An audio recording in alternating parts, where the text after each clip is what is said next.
శ్రీ గురుభ్యో నమః. శ్రీ మహాగణపతి నమః.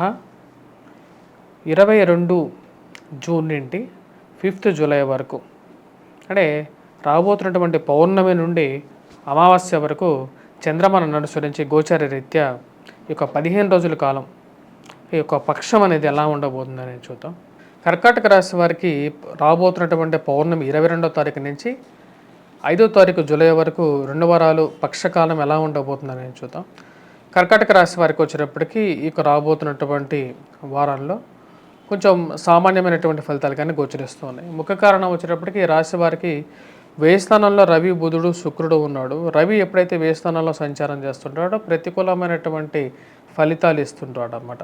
అంటే ధనక్షయకారకంగా మారిపోతూ ఉంటాడు. అధికమైనటువంటి ఖర్చుని, ఆరోగ్యపరంగా కొన్ని చిక్కుల్ని కూడా కలిగిస్తూ ఉంటాడు. కాకపోతే రాశి వారికి గురువు లాభస్థానంలో సంచారం చేస్తున్నప్పుడు దాని యొక్క ప్రభావాన్ని కొంచెం తగ్గిస్తూ ఉంటాడు. గురుగ్రహ అనుకూలత రీత్యా వచ్చినప్పటికీ రాశి వారికి ధన సంబంధితమైన విషయాల్లో అనుకూలత అనేది ఉంటుంది.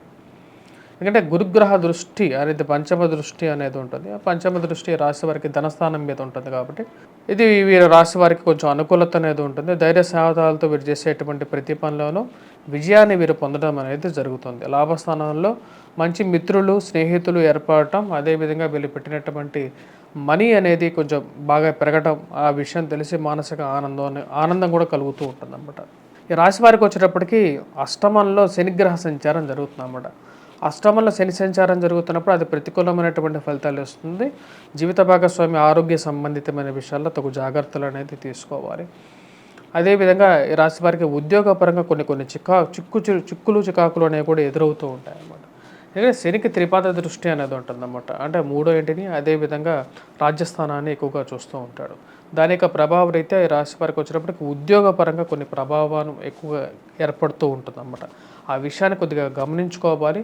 ఉద్యోగ సంబంధితమైన విషయాల్లో జాగ్రత్తలు తీసుకోవాలన్నమాట. లాభస్థానంలో ఉన్నటువంటి గురువు ఈ రాశి వారికి ఎటువంటి యోగ్యతని ఇస్తాడో అంటే ముఖ్యంగా ధన సంబంధితమైన విషయాల్లో, వ్యాపారంలోనూ, స్పెక్యులేషన్స్లోనూ, ఇన్వెస్ట్మెంట్స్లో అనుకూలతని ఎక్కువగా ఇవ్వగలుగుతాడు అన్నమాట. అదేవిధంగా ఈ రాశి వారికి వచ్చేటప్పటికి మనం గమనించినట్లయితే ధనస్థానంలో తృతీయంలో ఉన్నటువంటి కేతువు కూడా వచ్చేటప్పటికి పూర్తి యోగకారకుడు అన్నమాట. వ్యయ స్థానంలో ఉన్నటువంటి రవి ఈ రాశి వారికి వచ్చేటప్పటికి అధికమైనటువంటి ఖర్చును ఈ యొక్క 15 రోజుల కాలం కలిగించే విధంగా ఉన్నాడు. జన్మరాశిలోకి బుధగ్రహ సంచారం జరుగుతున్నది 29వ తారీఖున. మనం గమనించినట్లయితే మొదటి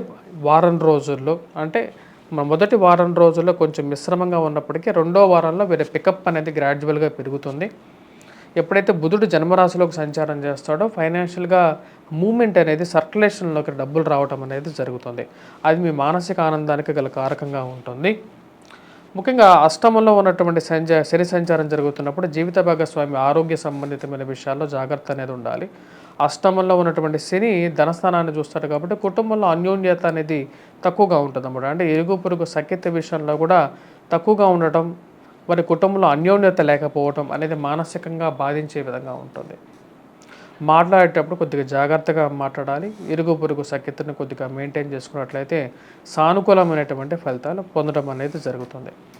ఈ రాశి వారికి మనం ముఖ్యంగా గమనించినట్లయితే వివాహ ప్రయత్న సంబంధితమైన విషయాల్లో ఎక్కువ టైం పట్టే విధంగా ఉంటుంది. కానీ కర్కాటక రాశి వారికి లాభస్థానంలో ఉన్నటువంటి గురువు యోగ్యత రీత్యా వచ్చినప్పటికీ వివాహ ప్రయత్నాలు కూడా, వివాహం చేసుకోవటానికి కూడా అనుకూలమైనటువంటి సమయంగానే చెప్పచ్చు. మరియు సంతాన సంబంధితమైన విషయాల్లో అనుకూలమైనటువంటి కాలంగా చెప్పవచ్చు. గురువు యొక్క యోగ్యత రీత్యా సంతాన సంబంధితమైన విషయాలకి కూడా అనుకూలమైనటువంటి ఫలితంగా చెప్పచ్చు. కాకపోతే ఆరోగ్య రీత్యా భారీ ఇన్వెస్ట్మెంట్స్ కూడా ఇప్పుడు పెట్టడానికి అంత సమయంగా ఉండదు. మొదటి వారం కన్నా రెండో వారంలో కొంచెం అనుకూలంగా ఉంటుంది. లక్ ఫ్యాక్టర్ అనేది బాగా కలిసి వచ్చే విధంగా కూడా సెకండ్ వీక్ అనేది బాగా కలిసి వచ్చే విధంగా ఉంటుంది. 29 నుంచి బాగా ప్రోగ్రెసివ్ మూమెంట్లో ఉండగలుగుతారు. విద్యార్థులకు అనుకూలమైనటువంటి కాలంగా చెప్పొచ్చు. విద్యా సంబంధితమైన విషయాలు సానుకూలమైనటువంటి ఫలితాలు అనేవి ఎక్కువగా పొందడం అనేది జరుగుతుంది. అంటే మీరు పెట్టే ఇన్వెస్ట్మెంట్ అనేది 1-2 రెట్లు పెరిగాయి. ఎప్పుడో ఇన్వెస్ట్మెంట్ చేసినటువంటి డబ్బులు కూడా కలిసి వస్తున్నాయి అనే విషయాన్ని మనం గమనించవచ్చు అన్నమాట. మరి అదేవిధంగా ఈ రాశి వారికి వచ్చేటప్పటికి శని యొక్క సంచార రీత్యా, శని అష్టమ రీత్యా, మరి శని యొక్క దృష్టి, త్రిపాద దృష్టిని ఇందాక చెప్పినట్లుగా అది వ్యాపారంలో కొన్ని అడ్డంకులు కూడా కలిగిస్తూ ఉంటుంది. కాబట్టి వెంకటేశ్వర స్వామి వ్రతం కూడా ఈ రాశి వారికి కలిసి వచ్చే విధంగా ఉంటుంది. వివాహ ప్రయత్న సంబంధితమైన విషయాల్లో ఒకటికి రెండు సార్లు ఆలోచించి అన్ని విధాలుగా సెట్ అయిన తర్వాత ముందుకు ప్రొసీడ్ అవ్వాల్సినటువంటి ముఖ్యమైనటువంటి సూచన. నూతన వ్యాపార ప్రయత్న సంబంధితమైన విషయాల్లో సానుకూలపడే విధంగా ఉంటుంది. రెండవ వారంలో కొత్త బిజినెస్ ఆరంభించాలని చెప్పి ఒక నిర్ణయం తీసుకుంటారు. దానికి తగినట్టుగా కూడా ముందుకి మార్గాలు అనేవి సుగమంగా కనపడుతూ ఉంటాయి. వివాహ జీవితంలో కొన్ని జాగ్రత్తలు అనేవి తీసుకోవాలి. సాఫీ ప్రశాంతమైనటువంటి జీవితాన్ని పొందాలి అంటే వివాహంలో సానుకూలమైనటువంటి నిర్ణయం పొందాలి అంటే అనుకూలమైనటువంటి గ్రహస్థితి ఉన్నప్పుడు అవన్నీ సాధ్యమవుతాయి అన్నమాట. మరి అదేవిధంగా ఈ రాశి వారిని మనం గమనించినట్లయితే రాజ్యస్థానంలో ఉన్నటువంటి కుజుడు మరియు కుజుడి మీద శని యొక్క దృష్టి మనం చూసినట్లయితే అది కొంచెం ప్రతిబంధకంగా మారే విధంగా ఉంది. అది ఉద్యోగపరంగా కొన్ని చికాకుల్ని కలిగించే విధంగా ఉంటుంది. అదే వచ్చినటువంటి డబ్బు ఎటుపోతుందో అర్థం కానటువంటి పరిస్థితి ఏర్పడుతూ ఉంటుంది అన్నమాట. ఆ విషయంలో తగు జాగ్రత్తలు తీసుకోవాల్సినటువంటి ముఖ్యమైనటువంటి సూచన. ఓవరాల్గా వచ్చేటప్పటికి ఎవరైతే టీచింగ్ రిలేటెడ్ ప్రొఫెషన్స్లో కానీ టీచింగ్ విద్యా సంబంధితమైనటువంటి వ్యాపారాల్లో కానీ ఆ యొక్క ప్రొఫెషన్స్లో ఉన్నటువంటి వారికి అనుకూలంగా ఉంటుంది. ఎక్కువ శాతం అనుకూలమైనటువంటి ఫలితాలుగా గోచరిస్తూ ఉన్నది. అదేవిధంగా రాజకీయ పరంగా కూడా మీరు అనుకున్నటువంటి స్థాయికి చేరలేదు అనేటువంటి ఒక బాధ అనేది మిమ్మల్ని వెంటాడుతూ ఉంటుంది.